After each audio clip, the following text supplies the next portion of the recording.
Okay, we're going to review solids. There are two types of solids. One is an amorphous solid. Amorphous is a word that means without, that's without, should I write that out for you? Without shape. The root morph means shape. So amorph would, A usually means the opposite of, so without shape. These types of solids contain a high degree of disorder in their structure. I wouldn't really view them as frozen liquids. Every solid is frozen, okay? Every solid can be, is frozen. However, these types of solids are disordered. They do not have an organized crystalline structure, and an excellent example is glass. I'll show you an example, a picture of the atoms in glass in a second. The opposite of amorphous will be a crystalline solid. We're going to spend almost all of our time today talking about crystalline solids. This is a highly regular arrangement of components or atoms or ions or molecules. So this here, this is an example of an amorphous solid. See how there's no real pattern here? Glass is an amorphous solid. It is not crystalline, it's not ordered. There's irregularity in the way the atoms and molecules are put together in glass, and therefore that's one reason, probably the main reason, that glass does not have a definite melting point. You can heat up glass and it will bend before it breaks. If you've ever seen glass blowers, they heat the glass and that's how they can change the shape. And the reason it's bending instead of just breaking is because the molecules in this point that are weakening have different melting points. So some intermolecular forces are being broken and some are not. So that's our end of discussion of amorphous. This is an example of a crystalline structure. See how ordered it is?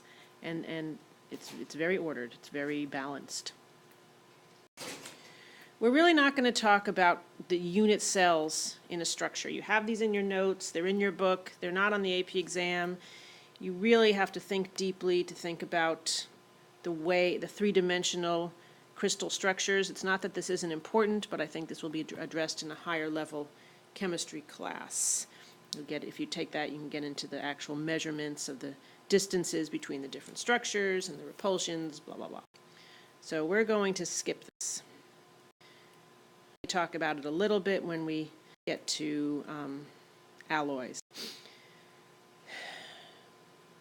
I could go into it, but I'm just going to. So now we have several types of crystalline structures, solids, and you were introduced to these in your POGIL activity that you did on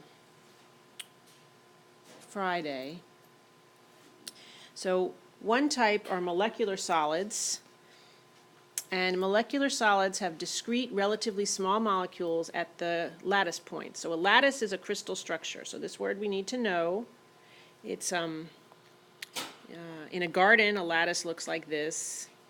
These points would be your lattice points, the points where things, where things intersect. My calibration is off. In a crystal structure, I'll show you in class, but your lattice points are where your atoms are, where things, well, actually,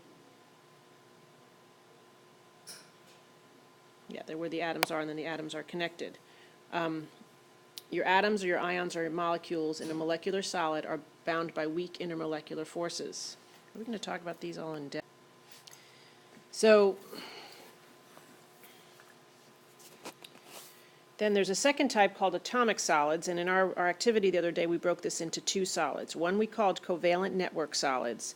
These are atoms essentially arranged into huge molecules, and what's binding these atoms are strong covalent bonds. So they are very strongly bound to each other. Examples are diamond, silicon dioxide. Another example of an atomic solid is a metallic solid. That was a different category on your sheet. Metallic solids are metals, atoms of metals that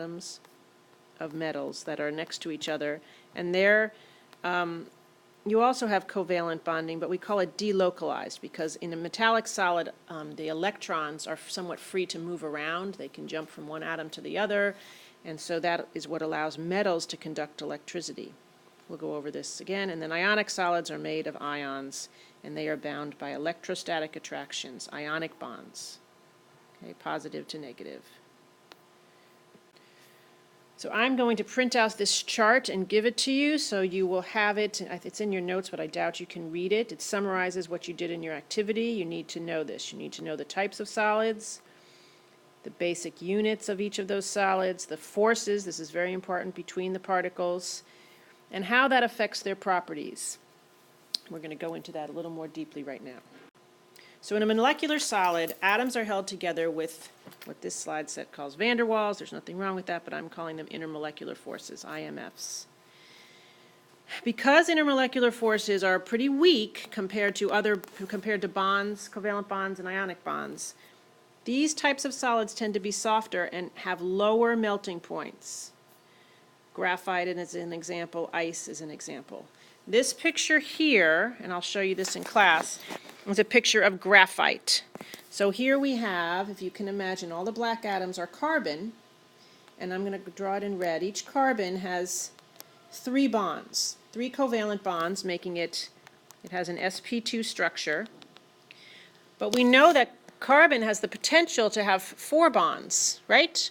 So it's only using 3 electrons here. So in a graphite crystal structure, some of those electrons create intermolecular attractions between, so these essentially these plates of carbon atoms can slide past one another. That's what allows, so the intermolecular force in graphite is between one plate of carbon atoms and another. And graphite actually is used as a lubricant. It's also what's in your pencils. It's soft and it's lubricating, and the reason it's lubricating is because these panels can slide, and the reasons they can slide past each other is because in between them we don't have a covalent bond, we have an intermolecular attraction.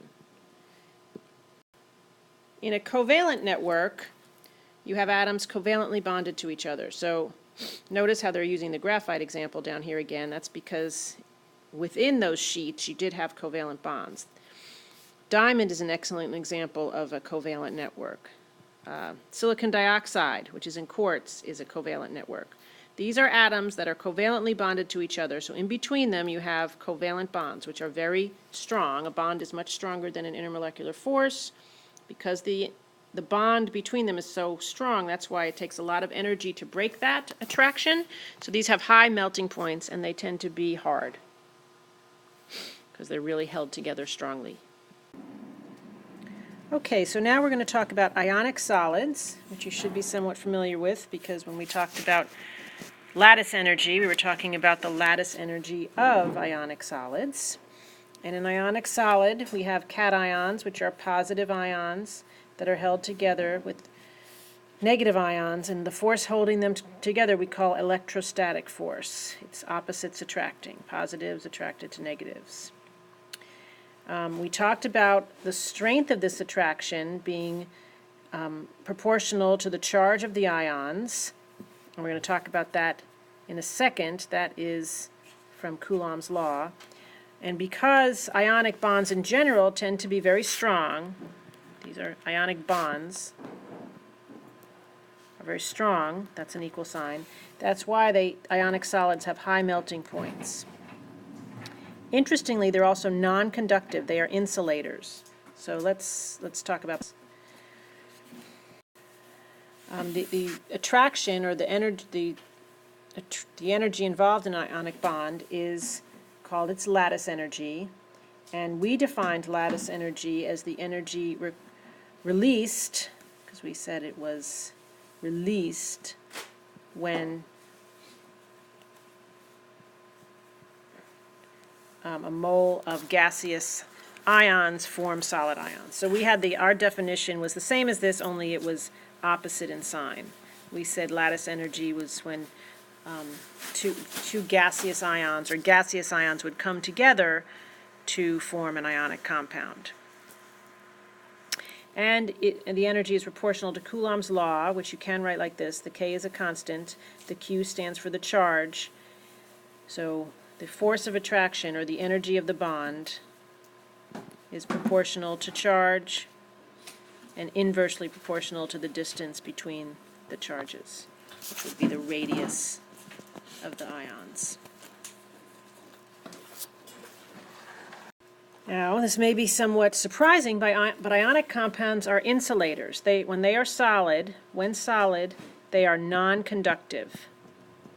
They do not conduct. Weird, because they are made of positive and negative ions. But in those positive and negative ions, let's look at this.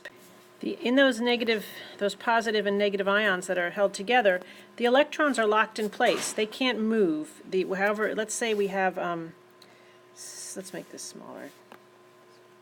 So let's say we have sodium, which is positively charged and has 10 electrons.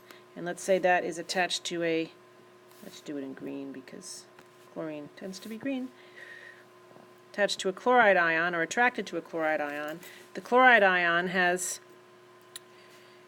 36 electrons. Let's double check. No, wait.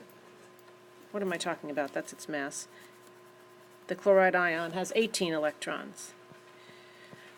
But those electrons can't move. They're attached to this chloride ion. They can't move. They can't come back. They can't move over here or over there. So there's no way for charge to be carried. So because the electrons are locked in place, when ionic compounds are solid, they do not conduct electricity. In fact, they insulate electricity. Now, however, let's draw a line.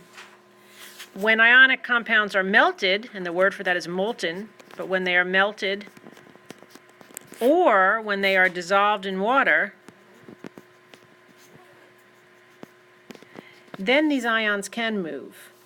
So once you melt them or you put them in water, these ions can start moving around, and that's how the charge gets carried. So they do conduct electricity when they are melted or when they are dissolved in water.